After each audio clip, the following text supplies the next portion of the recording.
Hello guys, আশা করছি তোমরা যে যেখান থেকে আমার ভিডিও দেখছো অনেক অনেক ভালো আছো। আমিও ভালো আছি। আজকে তোমাদের মাঝে আমি নতুন একটা রেসিপি নিয়ে হাজির হয়েছি। এটা সকালবেলা, দুপুর কিংবা সন্ধ্যায় জমিয়ে যাবে। এই রেসিপিটা কিন্তু ভীষণ ভীষণ মজা। আমি কি কি মশলা ব্যবহার করেছি অবশ্যই দেখতে থাকো, দেখতে ভুলো না। আর গরমের দিনে স্পেশাল স্পেশাল রেসিপি, কেউ মিস করো না, অবশ্যই অবশ্যই দেখো। চলো আমরা মূল রেসিপিতে ফিরে যাই। আশা করছি তোমাদের অনেক অনেক ভালো লাগবে এই রেসিপি।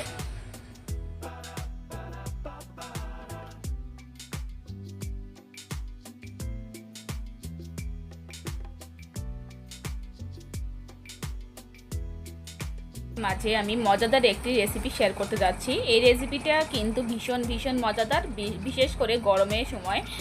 আর আমি এই যে দেখতে পাচ্ছ কাঁকরোলটা পেকে গেছে।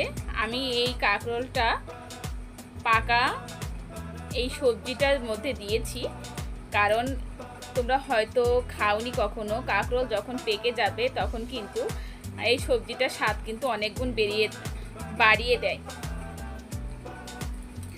আমি এই সবজিটা রান্না করতে আমার সিদ্ধ করা আলু, কাঁকরোল,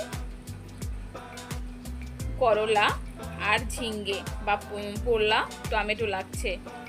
এটা কিন্তু ভীষণ ভীষণ মজাদার। তোমরা অবশ্যই যারা কখনো করনি তারা এভাবে ট্রাই করে দেখো, ভীষণ ভালো লাগবে এই রেসিপি। আমি যতবার এই রেসিপি খেয়েছি ততবার কিন্তু মুখে লেগে আছে, এই জন্য আজকে ভাবলাম তোমাদের মাঝে এই রেসিপিটা শেয়ার করি। চলো পরবর্তী স্টেপটা তোমাদের মাঝে শেয়ার। প্যান গরম করে নিয়েছি, এতে আমি পরিমাণ মতো সয়াবিন তেল অ্যাড করবো। এই রান্নাটা কিন্তু সয়াবিন তেল দিয়ে করো। সয়াবিন তেল দিয়ে রান্না করলে স্বাদটা কিন্তু দ্বিগুণ হয়। আর আমার কথার মাঝে যদি কোনো ভুলভ্রান্তি হয় অবশ্যই ক্ষমা সুন্দর দৃষ্টিতে দেখো। শুকনো লঙ্কা, তেজপাতা আর পাঁচফোড়ন দিলাম।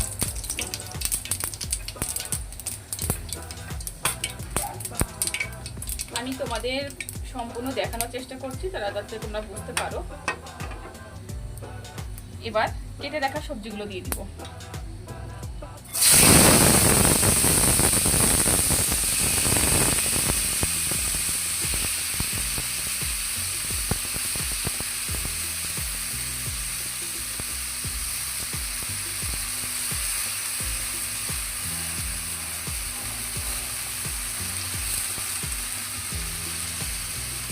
সব ধরনের রান্নায় কিন্তু সব রকমের ফোড়ন দিলে চলে না, এখানে কিন্তু পাঁচ ফোড়নটাই দিতে হবে।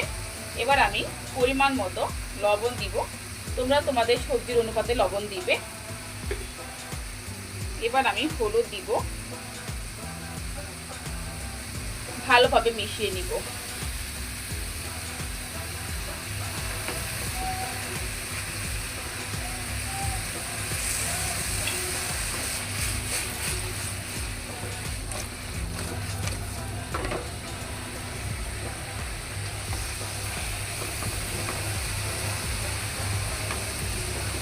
এখন আমি সবজিটা 2 মিনিটের জন্য ঢেকে দিব।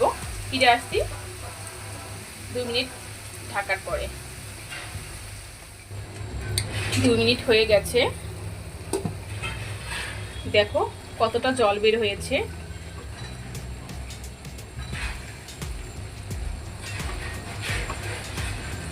গরমের উপযুক্ত খাবার সবজি।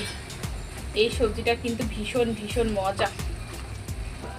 একবার এভাবে বানিয়ে খেয়ে দেখো, খুব বেশি একটা কিন্তু সময়ও লাগবে না রান্না করতে।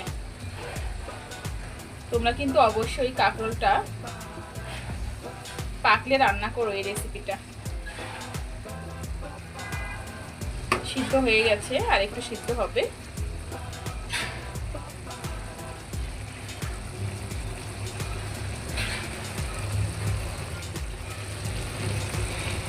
দেখো আজকে আমি দুটো মশলা অ্যাড করব এই রান্নাতে। প্রথমে আমি শুকনো লঙ্কা গুঁড়ো দিচ্ছি আর ধনের গুঁড়ো। ধনের গুঁড়োটা একটু বেশি দিতে হবে। এখন ভালো করে কষিয়ে নিতে হবে।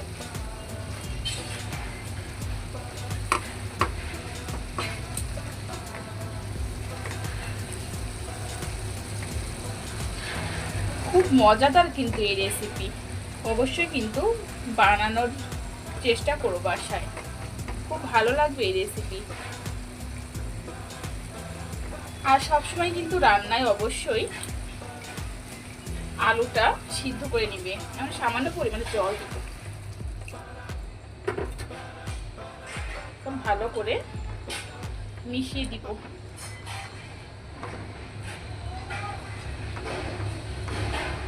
ফিরে আসছি বলক করে। দেখো বলক চলে এসেছে এবং আমার রান্না মোটামুটি কমপ্লিট হয়ে গেছে। এই রান্নাটা কিন্তু খুব তাড়াতাড়ি করা যায় আর খেতেও কিন্তু ভীষণ মজা লাগে। কেমন লাগলো আমার এই রেসিপি অবশ্যই কমেন্টস করে জানাবে এবং পরিচিত কেউ থাকলে শেয়ার করে দিবে। তোমাদের অনেক অনেক ভালোবাসা এবং ধন্যবাদ। আমি গ্যাসের ভলিউমটা অফ করে দিব। হয়ে গেছে আমার রান্না। অবশ্যই সবাই কমেন্টস করে জানিও কেমন লাগলো এই রেসিপি তোমাদের কাছে। সে পর্যন্ত সবাই ভালো থাকো, সুস্থ থাকো, টাটা। দেখা হবে নতুন রেসিপিতে। সবাই সিন্ধু করুণাময়ী কিচেন ব্লকের পাশে থেকো। সবাই ভালো থাকো, সুস্থ থাকো, টাটা।